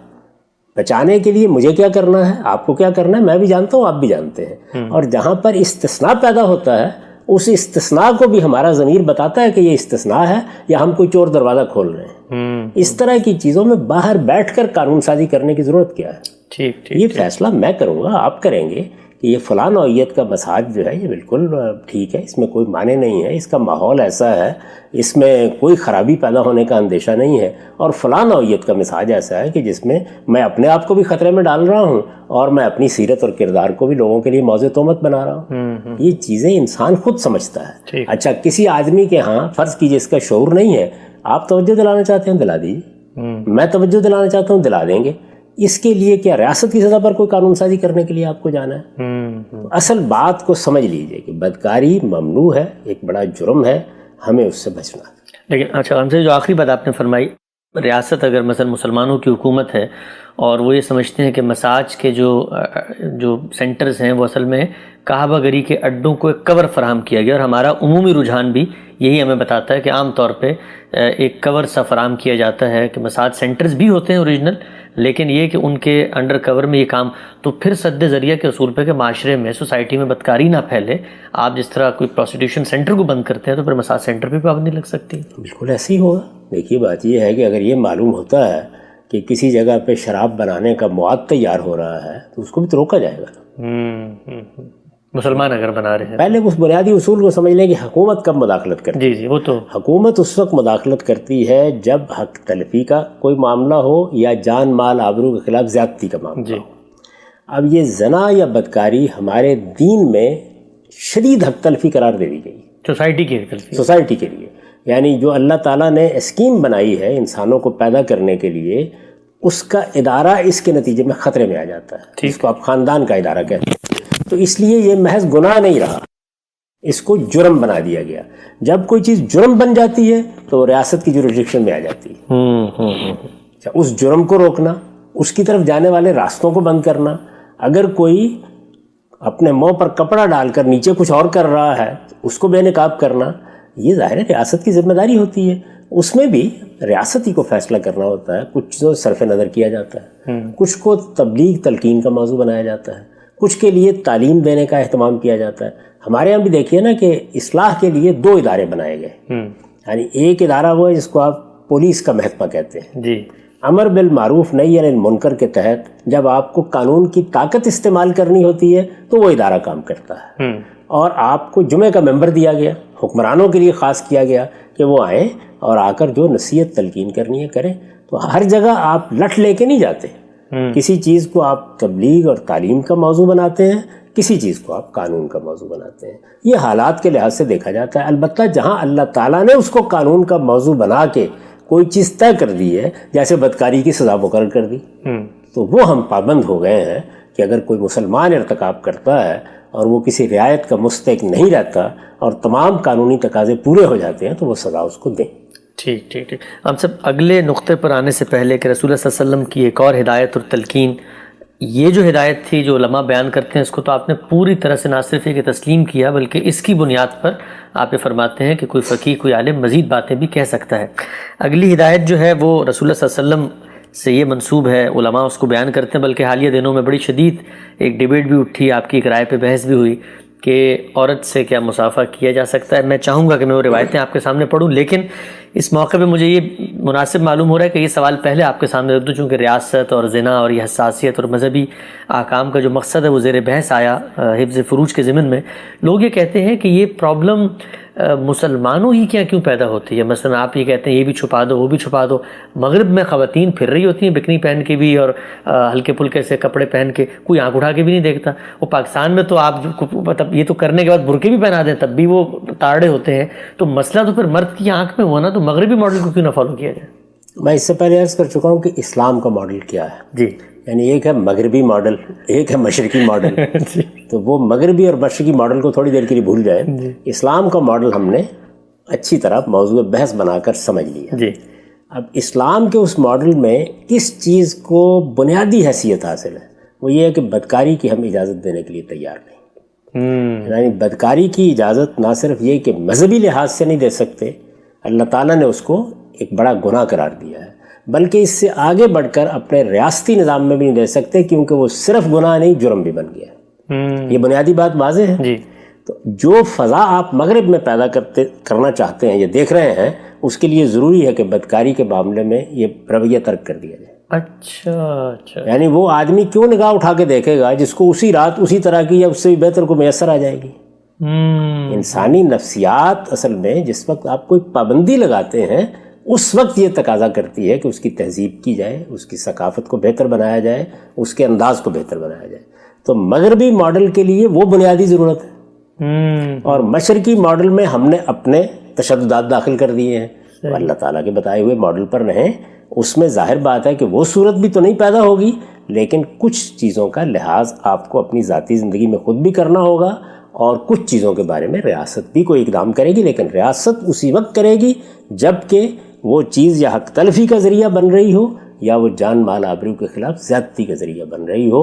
قانون اس سے تجاوز نہیں کر سکتا۔ قانون کا کام گناہوں کو روکنا نہیں ہے، جرائم کو روکنا۔ جی اچھا غام صاحب، آپ نے جو کہ بات کی یہاں، تو مجھے یاد آیا کہ آپ کا ایک مضمون بھی ہے اسی حوالے سے، جس میں آپ نے بتایا ہے کہ مشرقی تہذیب اور جو مذہب تہذیب پیدا کرنا چاہتا ہے اس میں فرق کیا ہے، تو حفظ فروج، حفظ مراتب اور امر بالمعروف و نہی عن المنکر۔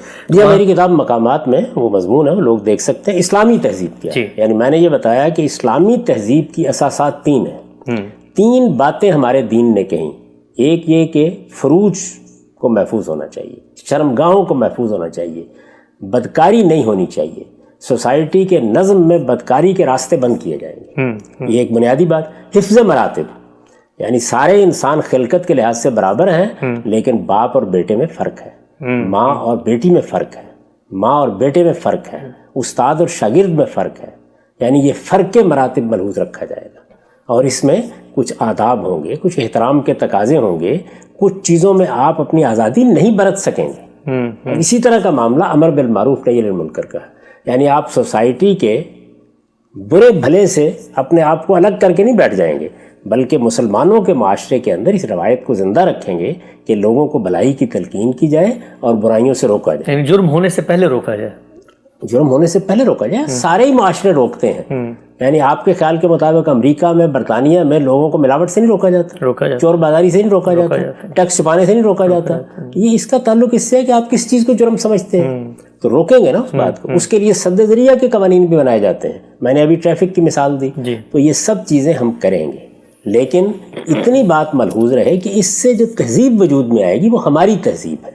اگر ان تینوں چیزوں کو آپ اٹھا دیں اور اس کے بعد یہ کہیں جی دیکھیے فلاں جگہ کے اوپر تو اس کی ضرورت نہیں پڑتی، تو میں نے آپ سے عرض کیا کہ مغربی معاشرے نے سب سے پہلے بدکاری کے بارے میں اپنا نقطہ نظر بدلا ہے، یعنی یہ نہیں کہ وہ جائز ہو گئی ہے، اس کے بارے میں وہ حساسیت نہیں رہی۔ ٹھیک، حد یہ ہے کہ شادی شدہ خواتین کے بارے میں بھی نہیں رہی۔ یعنی اگر فرض کر لیجئے کسی نے اس کا ارتکاب کر لیا تو کیا بڑا جرم کر لیا ہے، لیکن ہم چونکہ اپنے اس بنیادی مقدمے سے دستبردار ہونے کے لیے تیار نہیں ہیں، تو اس وجہ سے کچھ آداب بتائیں گے، کچھ پابندیاں لگائیں گے، کچھ چیزوں کی نصیحت کریں گے، اور اس سے وہ صورت نہیں بنے گی جو مغرب میں بنتی ہے، لیکن وہ بھی نہیں بنے گی جو ہم نے مشرق میں اس وقت بنا رکھی ہوئی ہے۔ یعنی ایک نہایت ہی معتدل معاشرہ وجود میں آئے گا، جس میں نہ وہ صورتیں ہوں گی جو ہم نے بنا کے رکھ دی ہوئی ہیں، اور نہ وہ صورتیں ہوں گی کہ جو مغرب نے پیدا کر دی ہیں۔ ٹھیک، اچھا ہم صاحب ایک سوال بڑا اہم معاشرتی سوال ہے اور اس پورے تصور سے ریلیٹڈ بھی ہے، وہ یہ کہ آپ نے فرمایا رسول اللہ کی اس ہدایت کو آپ سامنے رکھتے ہیں کہ خلوت میں ملنے سے پرہیز کیا جائے غیر محرم لوگوں سے۔ ہمارے ہاں، اور اس میں کوئی مشرق مغرب کا استثناء نہیں ہے، گرل فرینڈ بوائے فرینڈ کا ایک تعلق لوگ رکھنا چاہتے ہیں، اس کے لیے کچھ ایپس بھی بن چکی ہیں، مثلا ڈیٹنگ ایپس ہیں، ہر ایک کے پاس وہ ایپ ہوتی ہے، اس میں وہ میچ ڈھونڈتا ہے، لڑکی سے ملتا ہے، خیالات کا اظہار کرتا ہے۔ تو پھر یہ جو آپ نے تصور پیش کیا، پھر مذہب کی نگاہ میں تو پھر ڈیٹنگ اور لڑکی سے ملنا یا اس کے خیالات کو جاننا یا گرل فرینڈ بنانا، دوستی کرنا، اس کا تو پھر کوئی تصور موجود نہیں رہا۔ تو یہ تو بنیاد سے ختم ہو گیا جب آپ نے یہ بتا دیا کہ ایک ہی تعلق جائز ہے، اور وہ تعلق کون سا ہے؟ وہ میاں بیوی کا تعلق ہے۔ اب بیوی کا انتخاب کرنے کے لیے آپ کسی خاتون سے بات کرتے ہیں یا جاننے کی کوشش کرتے ہیں، تو آپ ان آداب کا لحاظ رکھیں گے جو آپ کو بتا دیے گئے۔ وہ آداب کیا ہے کہ آپ خلوت میں نہیں بیٹھیں گے، آپ حفظ فروج کا اہتمام رکھیں گے، آپ بدنظری کا ارتکاب نہیں کریں گے، اور آپ پوری کوشش کریں گے کہ اللہ تعالیٰ نے جو ہدایات دی ہیں وہ ہمیشہ آپ کے قلب پر مرتسم رہیں۔ ان کا لحاظ کرتے ہوئے کسی کو دیکھنا، کسی سے بات کرنا، حالات جاننے کی کوشش کرنا، موافقت کے ذرائع تلاش کرنا، یعنی اس سے کوئی پابندی نہیں ہے، لیکن ان آداب کا لحاظ کر کے آپ کریں گے یہ کام۔ اب دیکھیے اس کے مقابل میں کیا ہے کہ نہیں یہ تو والدین فیصلہ کریں گے، یہ اسلام کا موقف نہیں ہے۔ اسلام میں عورتیں اپنا انتخاب خود کر سکتی ہیں، مرد اپنا انتخاب خود کر سکتے ہیں، اپنی رائے دے سکتے ہیں، وہ دوسروں سے بات بھی کر سکتے ہیں، ان کو دیکھ بھی سکتے ہیں، ان میں سے کوئی پابندی نہیں، لیکن ان آداب کا لحاظ آپ رکھیں گے جو اللہ تعالیٰ نے بتا دیے ہیں۔ یعنی یہ مطلب نہیں ہے کہ اب آپ خلوت میں بیٹھیں گے، اب آپ کچھ یہ اندازہ کرنے کے لیے کہ کیسی خاتون ہے یا کیسا مرد ہے، بدکاری کے بھی کوئی ابتدائی مراحل طے کر لیں گے۔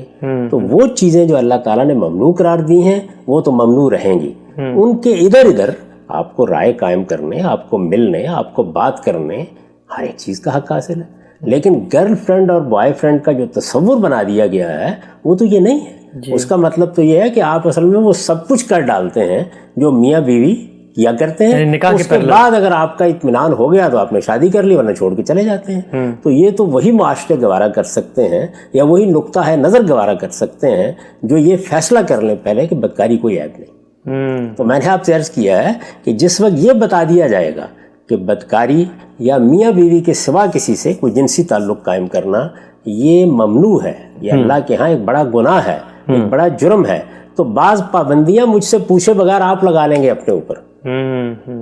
یعنی اس کے لیے کوئی تفصیل کرنے کی ضرورت نہیں ہے۔ یہ بہت سے سوالات جو آپ کر رہے ہیں یہ حقیقت میں صرف پہلی بات سے گریز کرنے کے نتیجے میں پیدا ہوتے ہیں۔ یعنی اگر آپ نے وہ مسلمہ کی بات مان لی ہے کہ یہ میرا کام نہیں ہے کہ میں میاں بیوی کے رشتے میں بن جانے سے پہلے کوئی برا تعلق قائم کروں، تو آپ برے تعلق سے بھی بچیں گے، برے تعلق کی طرف جانے والے راستوں سے بھی بچیں گے، موضع تہمت بننے سے بھی بچیں گے۔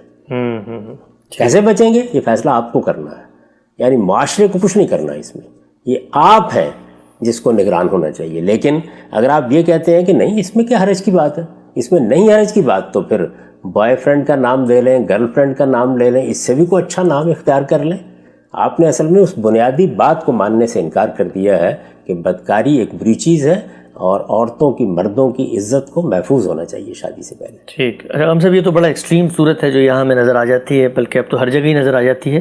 لیکن اگر آپ کوئی 50-100 سال پیچھے چلے جائیں، وہ جو ایک رسمی معاشقے، محبت کا تعلق، ایک الفت کا رشتہ پیدا ہوا کسی خاتون کے ساتھ، تو وہ ڈھلے گا آگے نکاح میں جا کر کوئی 2-4 سال بعد، لیکن اس سے پہلے کے جو مراحل ہیں، کوئی خط لکھ لیا، کبھی کوئی مطلب مل لیے، کوئی سلام دعا کر لی، تو مطلب وہ سارا جذبہ مذہب کے لحاظ سے ختم ہو جائے گا صرف شادی؟ مذہب کو اس جذبے سے کیا تعلق ہے؟ مذہب تو اس سے آگے بڑھ کے یہ کہہ رہا ہے کہ دیکھیے یہ تو فطری جذبات پیدا ہو جائیں گے، اس کا کہیں اظہار بھی ہو جائے گا، خاندان میں بھی ہو جائے گا، میل جول میں بھی ہو جائے گا، ایک جگہ کام کرتے ہیں تو وہاں بھی ہو جائے گا۔ اس فطری اظہار کو ان حدود سے آگے نہیں بڑھنا چاہیے جو اللہ نے مقرر کر دی۔ یعنی محبت ایک فطری جذبہ ہے، پسندیدگی مردوں اور عورتوں میں اللہ تعالیٰ نے پیدا کی ہے۔ یہ جو کشش ہے یہ بھی اسی کی رکھی ہوئی ہے، اس کی بنیاد پر فیصلے کرنے کا اختیار بھی مرد و عورت ہی کو دیا گیا ہے، اس پہ کوئی قدغن نہیں ہے۔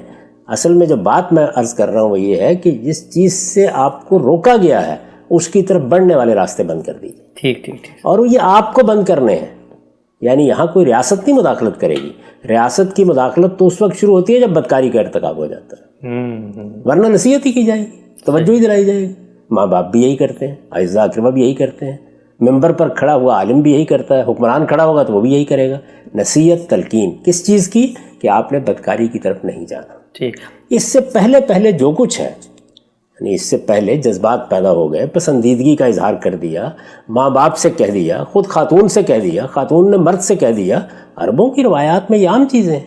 کون سی ایسی بات ہے کہ جس میں ممانعت کا کوئی آپ کو ہدف دیا گیا ہے؟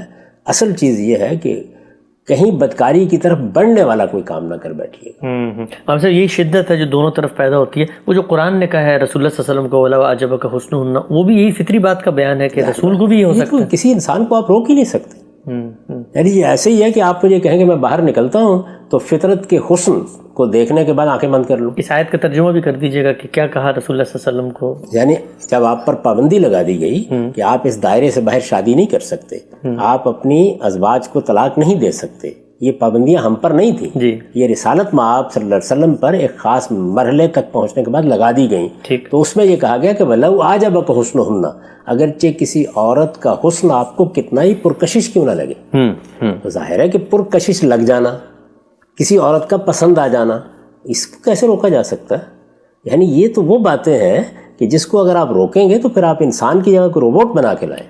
ٹھیک ٹھیک ٹھیک، خاندان میں آپ بیٹھتے ہیں، آپ کے ہاں آپ کی اعزہ خواتین ہوتی ہیں، اقربا ہوتے ہیں، دوسرے لوگ ہوتے ہیں، ان سب چیزوں کے معاملے میں جذبات کا پیدا ہو جانا بڑی فطری بات ہے، اس کا اظہار بھی ہو جاتا ہے، یہ اظہار بسا اوقات براہ راست بھی ہو جاتا ہے۔ اصل چیز یہ ہے کہ آپ اس راستے کی طرف نہ بڑھیں، اور اس میں طریقہ کیا ہے؟ اس میں طریقہ یہ نہیں کہ ایک فقیر صاحب بیٹھ جائیں اور بیٹھ کر آپ کو ایک فہرست تھما دیں کہ یہ کام نہ کرنا۔ اس کا طریقہ یہ ہے کہ آپ کے اندر یہ چیز پیدا کی جائے کہ دیکھیے آپ شادی کے لیے انتخاب بھی کریں، آپ لوگوں سے ملیں بھی، آپ کے کوئی باہمی تعلقات روابط اپنے پروفیشن کے لحاظ سے بھی ہو سکتے ہیں، ان سب چیزوں کے اندر آپ اپنی بھرپور زندگی گزاریں، لیکن یاد رکھیں کہ آپ کو بدکاری کی طرف نہیں بڑھنا۔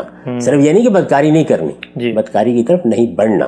تو ظاہر ہے کہ نہیں بڑھنا کو جب آپ اپنے رب کا حکم سمجھیں گے تو پھر آپ اپنے اوپر وہ پابندیاں خود لگا لیں گے جو اصل میں ایک بندہ مومن کو لگانی چاہیے۔ ٹھیک، اچھا ہم صاحب یہ بتائیے کہ اس تصور کو سامنے رکھ کے مسلمانوں کے معاشرے کے اندر ان ہدایات کو کوئی عورت عمل کر رہی ہے تو پھر ہمارے ہاں ماڈلنگ، ہمارے ہاں فلم انڈسٹری میں خواتین کا آنا، ڈانس کرنا، ایکٹنگ کرتے ہوئے کسی کی گرل فرینڈ بننا، بیوی بننا، اس میں تیار ہونا، ظاہری بات ہے جب آپ اپنے آپ کو پریزنٹ کرتے ہیں دنیا کے سامنے تو جو رول کے تقاضے ہیں ان کو عمل کرنا، پھر تو ایک مسلمانوں کے معاشرے میں یہ کام تو پھر نہیں ہو سکتے نا۔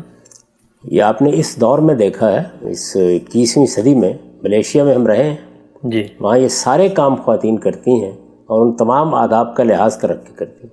یعنی وہاں آپ نے دیکھا کہ اشتہاروں پر ماڈل خواتین بھی ہوتی ہیں، اسکارف پہنا ہوا پھر بھی، اسکارف پہنا، جی یعنی ان کی ایک معاشرت ہے نا۔ جی، اچھا اسی طرح ایران نے بہترین فلمیں بنائی ہیں، تو ان میں سے کوئی چیز بھی ممنوع نہیں ہے، بس یہ ہے کہ ان آداب کا لحاظ رکھیے۔ یعنی مذہب کا اپروچ یہ نہیں ہے کہ وہ آپ کی ہر چیز پر قدغن لگائے، آپ زندگی کے معاملات اور معمولات انجام دیں، جائیں۔ یہ جتنی چیزیں ہیں یہ دور حاضر میں پیدا ہو گئی ہیں، لیکن اس چیز کا لحاظ رکھیں کہ بدکاری کی طرف نہیں جانا چاہیے اور بدکاری کے ماحول سے بھی اپنے آپ کو الگ رکھنے کی کوشش کرنی چاہیے۔ ہم جانتے ہیں کہ یہ جو اس طرح کی دنیا ہے اس میں ان حدود کا خیال نہیں رکھا جاتا۔ ہمیں معلوم ہے کہ اس میں عام طور پر بدکاری ایک شائع و زائع چیز بن جاتی ہے، جی جی، تو اس پہ لوگوں کو متنبہ کرنا چاہیے۔ یہ جس شعبے میں آپ جا رہے ہیں کیونکہ اس میں خطرات زیادہ ہیں تو اپنے آپ کو زیادہ بچا کے رکھیے۔ کسی کام سے روکنے کی کوئی ضرورت نہیں، روکنا جس چیز سے ہے وہ بتائیے ان کو، اور ان کے اندر یہ احساس پیدا کیجئے کہ آپ کو دو چیزوں کو اپنے ہاں پیش نظر رکھنا چاہیے، ایک یہ کہ اس بڑے گناہ کی طرف کہیں نہ بڑھ جائیں، اور دوسرے یہ کہ اپنے اوپر کوئی تہمت نہ لگوا بیٹھے۔ ٹھیک ٹھیک ٹھیک، اگر آپ کی سوسائٹی بدکاری کے معاملے میں حساس ہے اور آپ کے اندر مذہبی احساس بھی پیدا ہو گیا ہے تو میرے نزدیک باقی چیزیں خود بخود ہو جائیں گی۔ یہ جو ہم اوپر سے کوئی چیز لادنے کی کوشش کرتے ہیں، یعنی اصل بات نہیں بتائی جا رہی۔ ایک خاتون کو پورا اطمینان نہیں ہے اس بات پہ اوپر کہ بدکاری کو ممنوع چیز ہے، ایک مرد کو اس کا احساس ہی نہیں ہے کہ اللہ نے اس سے روکا ہے، باقی چیزوں میں کیا کر لیں گے؟ ٹھیک ٹھیک، یہ احساس دلائیے، وہ خود اپنے پیشوں میں اس کا لحاظ بھی کریں گے، اور یہ بتا دیجئے کہ جو چیزیں اللہ نے مثلا ہم نے حفظ فروج پر بات کی اور اس میں یہ بتایا کہ یہ لازمی لباس ہے، تو اس لازمی لباس کو تو پہننا ہی پڑے گا۔ اچھا مستحبات کے معاملے میں آپ کچھ مستثنیات میں جا سکتے ہیں، کھیل کود میں جن لوگوں کو شامل ہونا ہوتا ہے، ہمارے یہاں دیکھ لیجیے آپ اپنے معاشرے میں، ہم نے بیان کیا نا کہ مردوں کا سطر کیا ہے، لازمی کیا ہے، کبڈی میں تو وہ بھی نہیں ہوتا، لیکن کیا کبڈی میں اور آپ یہ جو پہلوان ہیں ان کے یہاں ملحوظ رکھتے رہے؟ یہ جو اکھاڑے آپ کے یہاں بنے ہوئے تھے آج سے 100 سال پہلے بھی ان میں اس کو ملحوظ رکھا جاتا تھا۔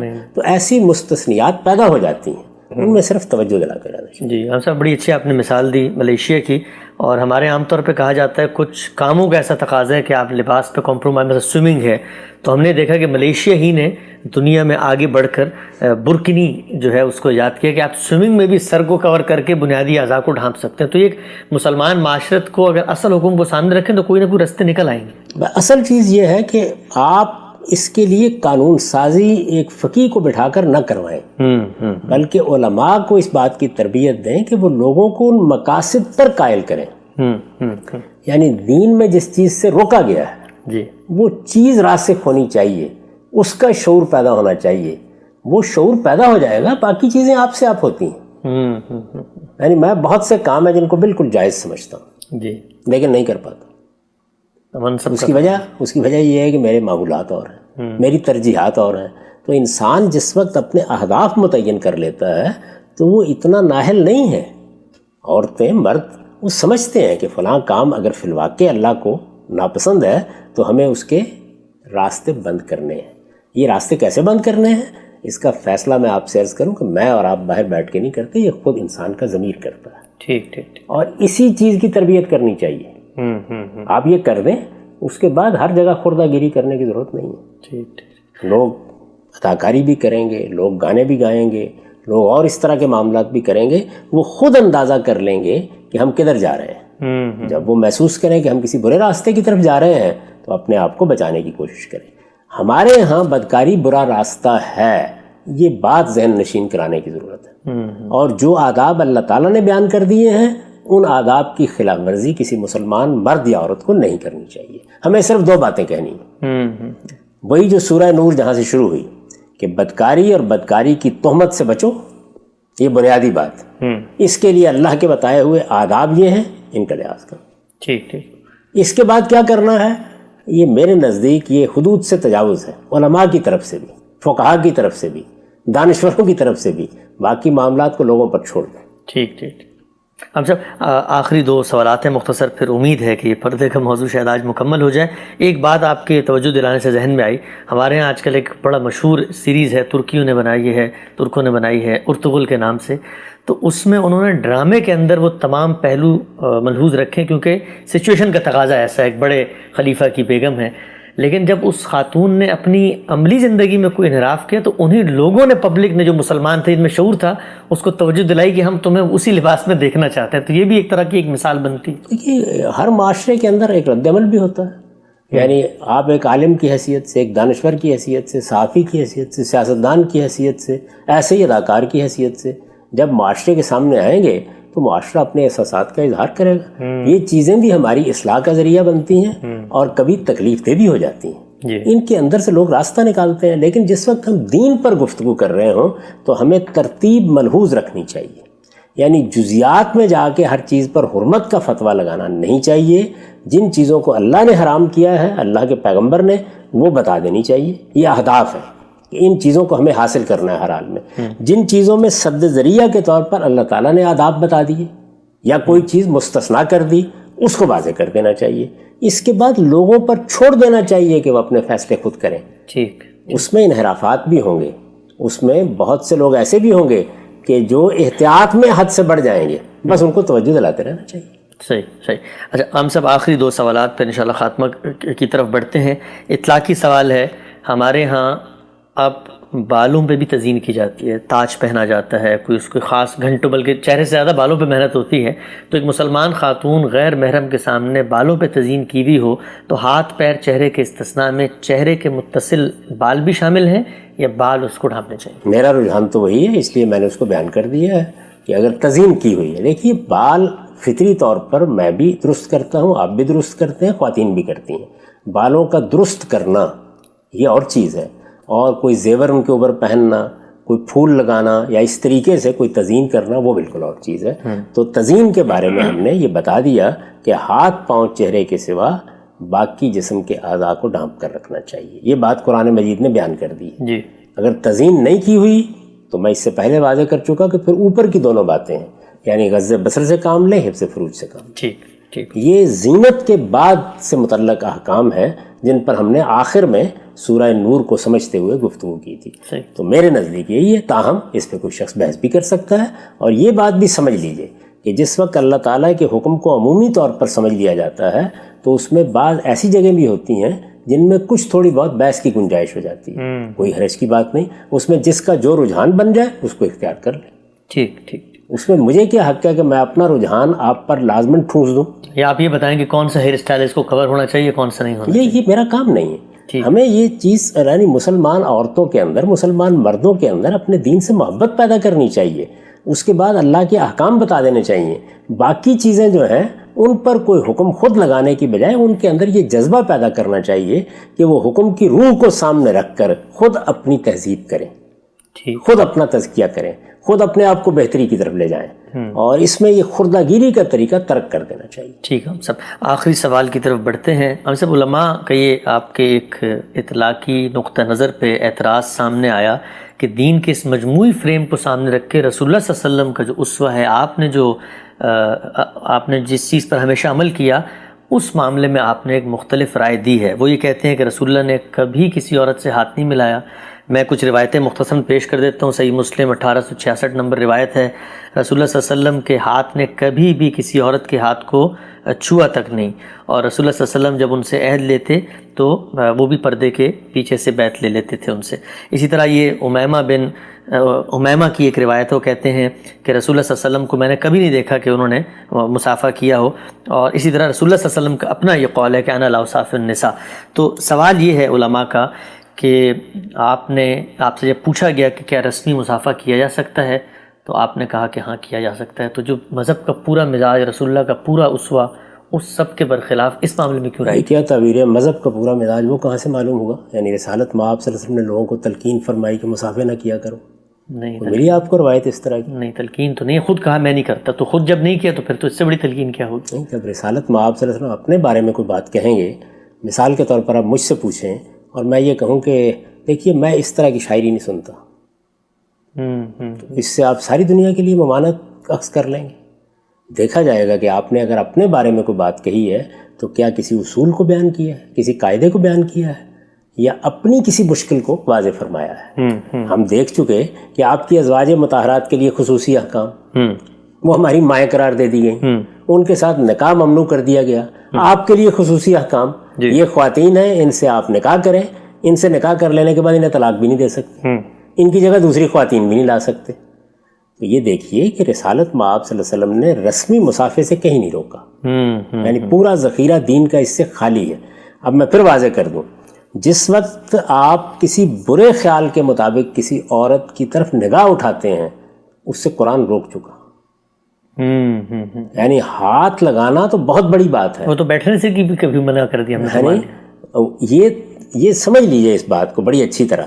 یعنی کوئی آدمی یہ نہ کہے، اس کو حضور نے واضح کیا کہ آنکھیں بھی بدکاری کرتی ہیں، ہاتھ بھی بدکاری کرتے ہیں. یہ وہ کون سی آنکھیں ہیں اور کون سے ہاتھ ہیں، ہر آدمی اس سے واقف ہوتا ہے. تو اس کا کوئی جواز نہیں. یعنی آدمی کو اپنی آنکھوں پر بھی پیرا بٹھانا چاہیے، ہاتھوں پر بھی پیرا بٹھانا چاہیے. رسمی مصافحے کا مطلب یہ ہے کہ جیسے ہم ملتے ہیں تو مختلف تہذیبوں میں مختلف روایات ہیں. عربوں کا معاملہ یہ ہے کہ وہ بوسہ لیتے ہیں دائیں بائیں. جی ہاں. بہت سی جگہوں کے اوپر ذرا سا قریب کر کے آپ ہاتھ کرنا کہتے ہیں، گلے میں ہاتھ ڈال لیتے ہیں. یہ رسمی چیزیں ہوتی ہیں. ان میں سے کسی رسمی چیز سے رسالت میں آپ صلی اللہ علیہ وسلم نے نہیں روکا. مختلف تہذیبوں میں یہ رہے گا. آپ نے اپنے بارے میں یہ احتیاط کی. کیوں کی؟ اس کی وجہ یہ ہے کہ جب آپ بیعت کرتے وقت عورت کا ہاتھ میں ہاتھ لیں گے تو یہ محض رسمی مصافحہ نہیں ہوگا. ایک لمبے عرصے تک، یعنی چند منٹ تک آپ ہاتھ کو ہاتھ میں تھامے رکھیں گے. کل کو کوئی عورت تہمت لگا دے. آپ نے یہ دیکھا کہ سورہ احزاب میں رسالت میں آپ صلی اللہ علیہ وسلم کی شخصیت کو کس طرح ہدف بنایا گیا ہے. تو ایک عالم، ایک فقیہ، ایک لیڈر اور سب سے بڑھ کر خدا کا پیغمبر، اس کی نوعیت بالکل مختلف ہوتی ہے. اس میں بہت سی ایسی پابندیاں ہیں جو ہم اپنے اوپر عائد کرتے ہیں. مثلا میں نے ایک زمانے میں یہ کہا کہ اساتذہ اپنی شاگردوں سے شادیاں نہ رچایا کریں. بھائی کوئی گناہ کی بات تھی؟ ممنوع تھا. نہیں کوئی استاد اگر اپنی شاگرد سے شادی کر لے حرام تھا یہ؟ نہیں. در حقیقت اس سے وہ اعتماد مجروح ہوتا ہے جو بچیاں بھیجی جاتی ہیں، اور عام طور پر اس اعتماد کے ساتھ جاتی ہیں کہ ہمیں ایک باپ کی سی شفقت ملے گی. تو یہ چیز پیغمبر کو بھی ملحوظ رکھنی ہوتی ہے. تو آپ نے بالکل درست کیا یہ بات جو کہی، انا لا اصافح النساء. اس طریقے سے گویا اپنے آپ کو ہر تہمت سے بچائے رکھا. ٹھیک. اور یہ آپ کو ایسا ہی کرنا چاہیے تھا. یعنی یہ غام صاحب کے مطلب کہنے سے مراد یہ ہے، چونکہ ایک حساس مسئلہ ہے مسلمان خواتین کے ہاں، آپ کی کہنے سے مراد یہ ہے کہ رسمی مصافحے کا مطلب ہے، اس طرح ہم دیکھتے ہیں ملکہ الزبتھ سے کوئی ملنے گیا تو آپ نے ہاتھ آگے کیا اور ہاتھ ملا لیا. وزیر اعظم سے ملتی ہیں خواتین اور یہ کہ کسی خاتون کا ہاتھ پکڑ کے بیٹھ جانا، اس میں دونوں میں اس کو آپ بھی ممنوع کرا دیتے ہیں۔ میں نے تو عرض کیا ہے جی کہ وہ جو ہاتھ میں لانا ہے اس پر تو حضور نے فرمایا کہ وہ بدکاری ہے، اس کو میں کیسے جائز کروں گا؟ یہ رسمی چیزیں ہیں، ایک سیکنڈ کے لیے ہاتھ میں لا لیا اس طرح سے، اور آپ بھی جانتے ہیں، آپ کا دل بھی جانتا ہے، آپ کا ضمیر بھی گواہی دیتا ہے کہ آپ کیا کر رہے ہیں۔ تو اس طرح کی رسمی چیزوں کو دین نے نہیں روکا۔ رسالت میں آپ صلی اللہ علیہ وسلم نے اپنے بارے میں، اور خاص طور پر بیعت کرتے وقت، وہ محض مصافحہ ہی نہیں رہتا، اس میں آپ کچھ منٹوں تک ہاتھ میں ہاتھ لیے رہتے ہیں، تو یہ چیز بہت تہمتوں کا باعث بن سکتی تھی۔ کوئی منافق خاتون ہی اس میں ہنگامہ برپا کر دیتی، پھر کیا ہوتا؟ تو آپ نے اپنے اوپر یہ پابندی لگائی، اور یہ بالکل درست لگائی، ایسا ہی کرنا چاہیے تھا آپ کو۔ اس کے نتیجے میں رسالت میں آپ صلی اللہ علیہ وسلم کی شخصیت کا جو اخلاقی پہلو ہے وہ ہر طرح کی تہمتوں سے بالا کر رہا، اور الحمدللہ یہی چیز ہے جو مطلوب بھی تھی۔ آپ نے دیکھا ہے سورہ احزاب میں کیا صورت پیدا کر دی، آپ نے دیکھا ہے کہ آپ کی ازواج مطہرات کے معاملے میں کیا چیز کر ڈالی گئی۔ وہ منافقین جو شب و روز انتظار میں بیٹھے ہوئے تھے کہ خدا کے پیغمبر کے ہاں کوئی رکھنا ہم تلاش کریں، ان کے لیے تو یہ بہترین موقع بن جاتا۔ اس کو پیش نظر رکھ کر آپ نے اپنے بارے میں یہ طے کر لیا، اور اس میں سارا زور ہے انا پر، انا لا اسافر، میں نہیں کرتا، میں نہیں یہ کرتا۔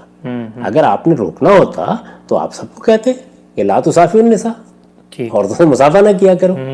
جب آپ یہ بتا رہے ہیں آپ کو کہ خلوت میں نہ بیٹھا کرو، جب یہ بتا رہے ہیں کہ زیوروں کے ساتھ ایسی بے تکلفی نہ اختیار کیا کرو، تو یہ بتانے میں کیا معنی تھا؟ سمجھ گئے۔ رسمی چیزیں بالکل الگ ہیں، لیکن اگر خرابی ہو، ایسے ہی جیسے میں نے عرض کیا کہ آپ دیکھ رہے ہیں، بات کر رہے ہیں، آپ کی استاد کوئی خاتون ہے یا استاد کوئی مرد ہے اور کوئی خاتون اس سے پڑھ رہی ہے، یہ دیکھنا، بات کرنا بالکل اور ہے، اور وہ بدنظری بالکل اور چیز ہے۔ تو جس طرح بدنظری ممنوع ہے، اسی طرح وہ لمس بھی ممنوع ہے، جس کا نتیجہ بدکاری کے جذبات کی طرف آپ کو لے جاتا ہے، وہ بالکل ممنوع ہے۔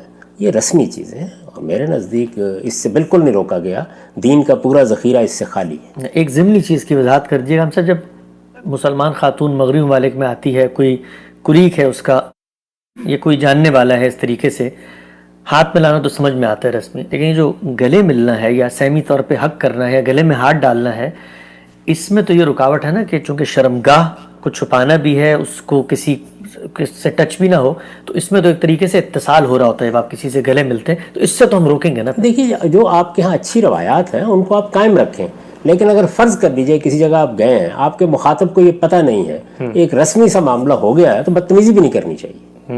یعنی دونوں چیزوں میں توازن رکھنا چاہیے۔ آہستہ آہستہ جب آپ کی تہذیب سے، آپ کے معاملات سے لوگ واقف ہوں گے تو وہ خود ہی فاصلہ قائم کر لیتے ہیں۔ تو اچھی بات ہے کہ آپ وہ فاصلہ قائم کریں، لیکن میں ایک اصولی بات کر رہا ہوں کہ یہ سب چیزیں رسمیات کی حد تک ممنوع نہیں، احتیاط کریں، اچھی بات ہے، لیکن یہ رسمیات کی حد تک ممنوع نہیں ہے۔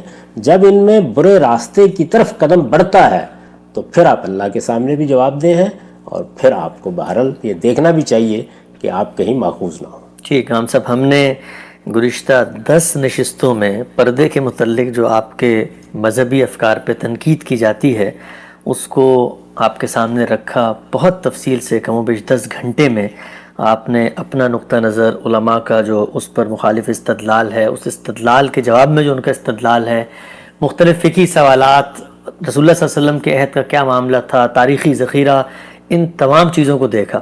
میں آخر میں یہ چاہوں گا کہ وہی اعتراض ایک دفعہ پھر آپ کے سامنے رکھوں، اور اس 10 گھنٹے کی روشنی میں کسی ایک عام سننے والے کو آپ اپنی رائے بیان کرتے ہیں۔ غام صاحب، یہ اعتراض کیا جاتا ہے کہ موجودہ دور میں مغربی فکر سے متاثر بعض مذہبی علماء عورت کے پردے کے معاملے میں حساس نہیں ہیں، اور آپ عورت کے پردے کے قائل نہیں ہیں، کیا کہیں گے اس میں؟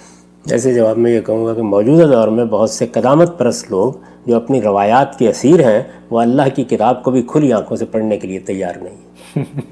آپ کو پسند آئے گی میری یہ بات؟ ایسی باتیں کرنے سے اجتناب کرنا چاہیے، اصل استدلال پر گفتگو کرنی چاہیے۔ ٹھیک ہے ہم صاحب، بہت بہت شکریہ آپ کے وقت کا۔ ہم غامدی صاحب کے ساتھ ان 23 اعتراضات پر گفتگو کر رہے ہیں جو بالعموم مذہبی حلقوں کی جانب سے پیش کیے جاتے ہیں۔ داڑھی اور پردے کے موضوع پر ان 12 اقساط میں ہم نے بات کی۔ انشاءاللہ آئندہ آنے والے دنوں میں ہم فطرت کے موضوع پر غامدی صاحب کے سامنے مذہبی علماء کا استدلال رکھیں گے، ان کا کیا نقطہ نظر ہے، اس پر کیا جوابی اعتراضات ہیں، اور یہ سلسلہ انشاءاللہ جاری رہے گا یہاں تک کہ یہ 23 اعتراضات پورے نہ ہو جائیں۔ غام صاحب اب تک آپ کے وقت کا بہت شکریہ۔ بہت شکریہ۔